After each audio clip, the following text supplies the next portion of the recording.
Hi, I'm Sandra Wheatley. I'm Senior Vice President of Corporate Communications and Threat and Customer Marketing at Fortinet. Joining me today is my colleague, Rob Rashotte, who is VP of our Education and Training Programs at Fortinet. Hi, Rob.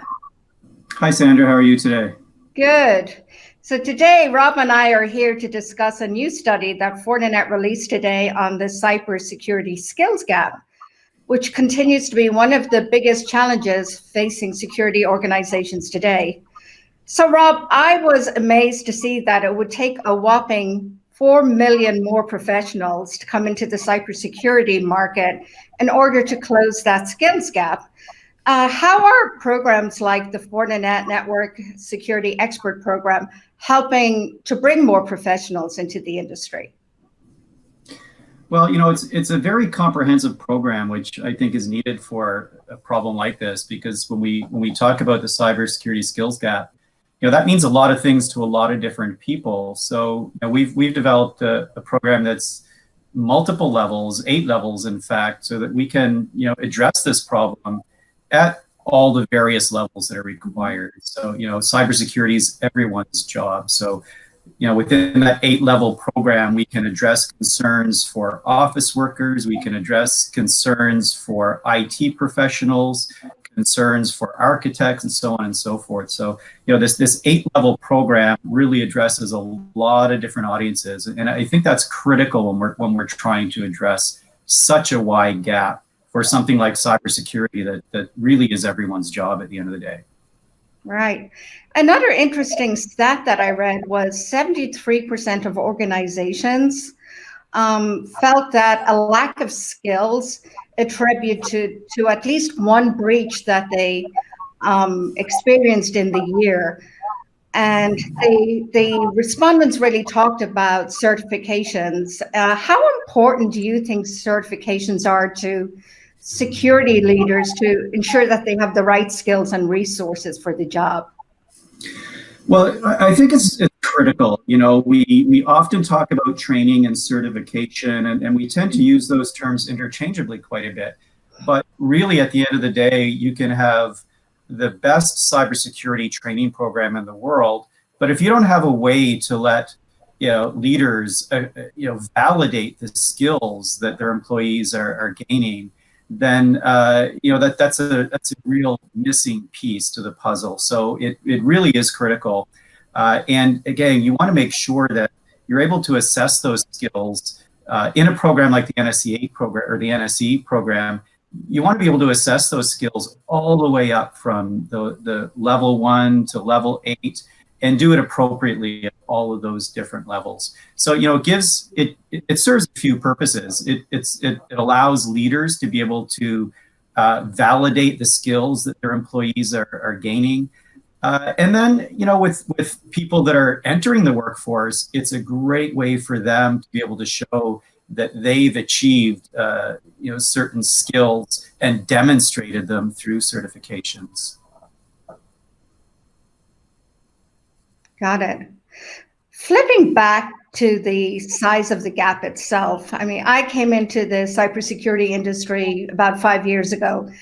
I've worked in high tech, and I think it's the most interesting, exciting industry. But I was surprised to learn that women make up only about 14% of the workforce. And when I looked into it a little bit more, in fact, there's a lot of untapped resources, veterans being one of the primary ones, because they come out of the forces with a lot of the skills that are applicable to cybersecurity. Can you tell us a little bit about the veterans program at Fortinet and how this might be an industry that can really help with this issue? Sure. So, the Network Security Expert Program, provides training curriculum and certifications and so on. And we're able to use that curriculum and that program through other programs, such as our Forti Veterans program, to provide training, mentoring, and so on to veterans, so that they become a great source of resources coming into our field. We provide free training, certification. We provide mentoring. And in fact, Fortinet's hired quite a few of the people that have come through that program, as have our partners that are looking for resources. But it's interesting, veterans have a lot of transferable skills, a lot of transferable technical skills, but they also have a lot of soft skills that are incredibly important in cybersecurity as well. When you think about, military personnel have to very often deal with unknown situations. They have to react incredibly fast to critical situations, and the discipline they bring is just, unquestionable. So it really is a wonderful source of resources, both technical and soft skills. Agree. When we think about the current situation we're in with COVID-19 and the increase in remote working and learning, and a lot of companies are talking about, keeping the remote working going into the future, cybersecurity and security overall is just even more important. Can you tell me some of the how Fortinet is helping their customers deal with this situation, particularly what we're doing in training?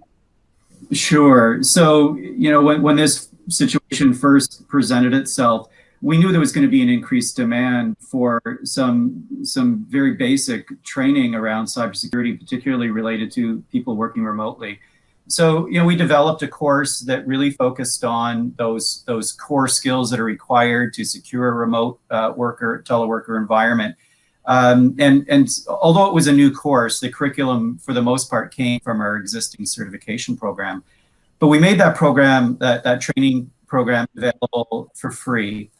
And we knew there would be a big demand, but it really surpassed the numbers that we would have expected. And we had tens of thousands of people registering for it.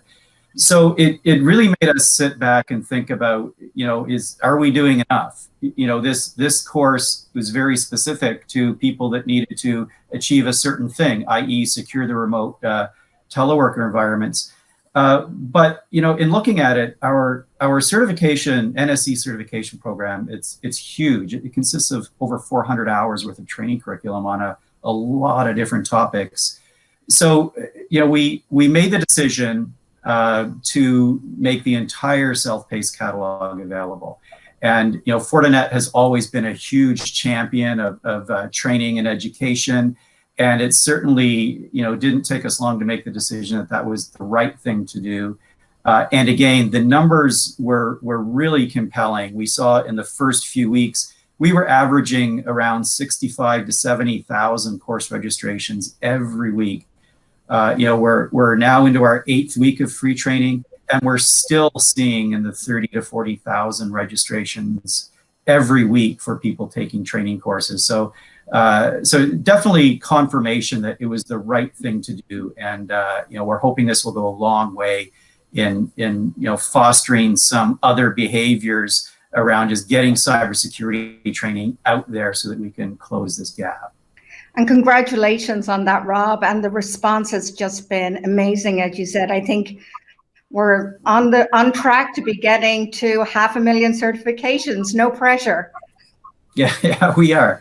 I'm pleased to say that this past month we exceeded the 400,000 mark, and with the free training, that's really, of course, driving the numbers of people that are not just taking the training, but taking the next step and validating their skills and getting the certifications as well. So that's great to see. Well, Rob, thank you so much for joining me today and talking about this really important initiative. Again, I mean, it's one of the biggest concerns for the industry. And I know that the survey itself and the study is available online, and I would encourage people to go and read that. Thank you. Great. Thank you very much for your time, Sandra. Talk to you soon. Bye-bye. Bye.